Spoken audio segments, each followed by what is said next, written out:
Hey, what's up everybody? Welcome back to another edition of Revis Concepts Garage. I'm Revis Concepts. Flipped out 808. Today I'm going to start off with my build for the Tamiya CC01 Pajero using Asia T's hop-ups. So something else that we're going to be doing today is putting the interior in Ferndog 310's Jeep Comanche. He'll be excited to see this one. It's a truck you'll see out on YouTube after this. So speaking of YouTube, if it wasn't for YouTube, I wouldn't even be into scaling. It was from endless nights of being sucked into that YouTube black hole of endless searches, and then I discovered, you know, guys like Revis Concepts, Headquake, Crawler Ted's Garage, Wild and Crazy, just to name a few of them, and it inspired me to actually get into crawling. I think that happens for a lot of people, though. You got people like Mr. Range Rover 1996 putting out some great videos. I know he's got a big following. You got Rich Dog 51 doing a lot of cutting edge videos, just really cool stuff. And actually Josh Elliott out of Oregon, Extreme Scale Performance. Speaking of Josh Elliott, we actually got to meet him when we were in Bend, Oregon during the Ruckus Juice and Jello event for G6. Right. And that event actually made it into the local newspaper. I mean, that was pretty hot. Yeah, that was. That's what I'm saying. We're fans as well, guys. So everything that you're doing, we're following, we see. So, you know, like I said, we just hope you follow along with us, and, you know, you never know. It may be your pictures, your builds, your videos up here next. That's right. Today we're going to start the Tamiya CC01 Pajero build. And here's some of the hop-ups that I chose for this. This is the Asia T's aluminum rear axle housing, aluminum front skid, CVDs,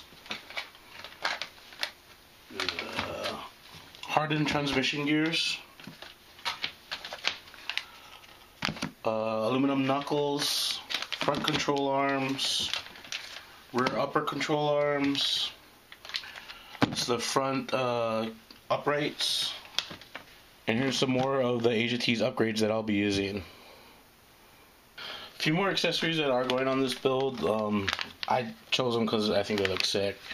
We have a steel roof basket. Then this sick brush guard. To me, this is the finishing touch. When I saw this part, I had to have it. Alright, so let's get this box open.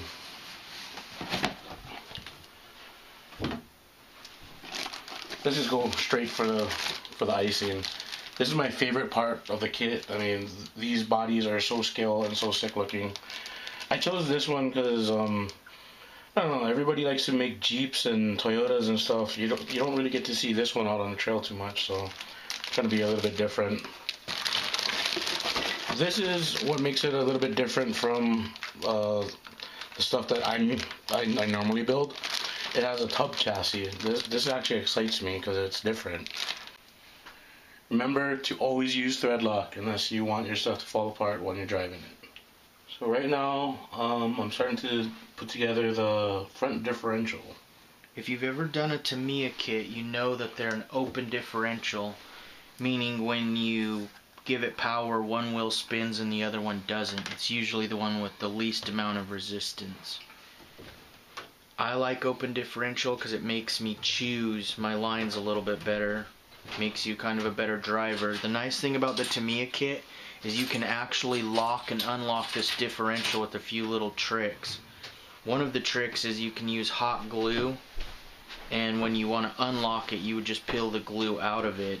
Another one is you can use like a 500,000 weight oil, and it'll lock up that front end really tight.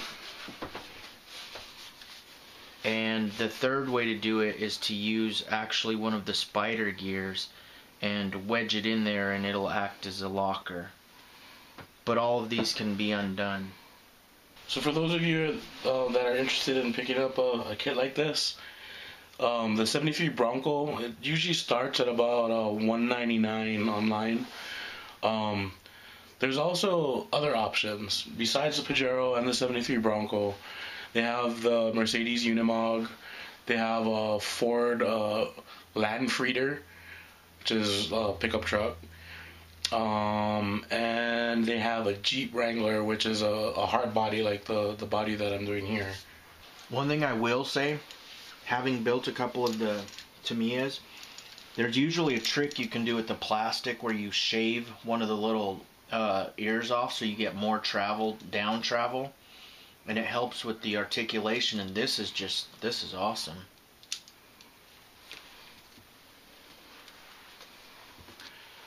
Alright, so we've come to a good stopping point for this CC01 build.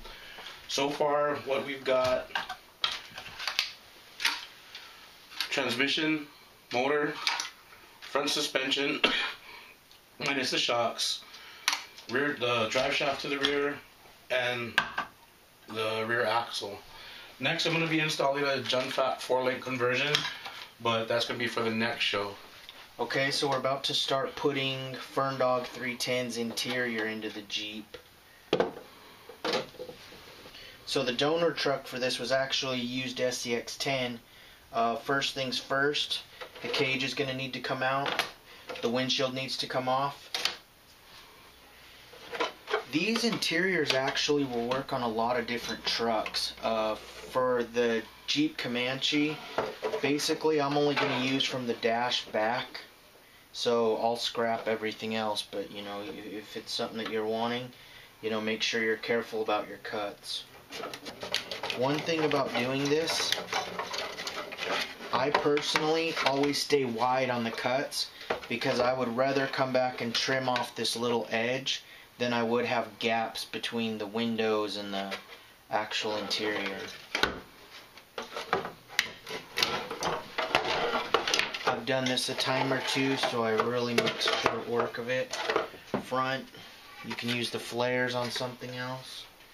On the rear, I'm actually going to go a little bit long so I know how much to trim once it sits in the truck. A few cuts and you have an interior. Being a donor truck, I'm going to clean it up a little bit. I want to make sure that if I need to fix anything, I do it now before it's put into the truck. So keeping this wide, not taking anything off the edges. When it goes in, you can see it actually fits in nice on both sides. Shoe goo bonds really well, but it flexes. Like Lexan, it'll move. So if you roll your truck down a hill or get hit in the door, shoe goo will actually flex with it but never let go. So you can see that there's a gap at the front that we're going to have to fix. With some of the round windshields and square dashes like this, there's sometimes a little bit of work that you got to do, but that's going to be something that we just fix with an extra piece that we cut out. So we have our dingo interior. It's been cleaned up now.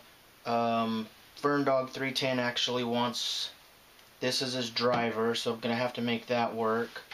A lot of what's going to hold this truck together, as far as the interior, shoe goo. This everybody asks. That's what I do with it.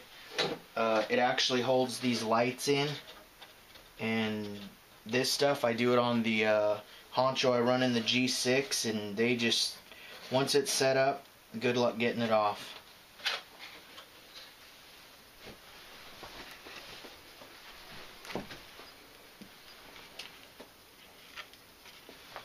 So I'm actually going to put the top in dry, no glue either side.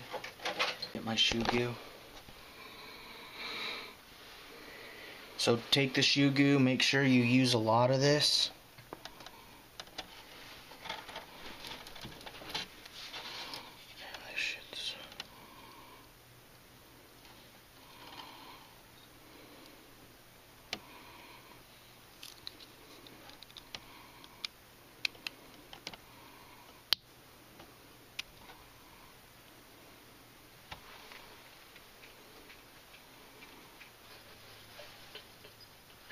Well, that's going to be a wrap for this episode of Rivas Concepts Garage, and we want to thank everybody for coming by. Before we go, we want to give a big thank you to our main supporter, Asia T's Hobbies. Hop-up parts for pretty much anything you could think of. You saw a lot of their parts today on the Tamiya build. We're going to have more from them, so please be sure to check them out online. Like them on Facebook, and thanks for joining us, guys. Catch us again next Saturday. See you next week on Rivas Concepts Garage.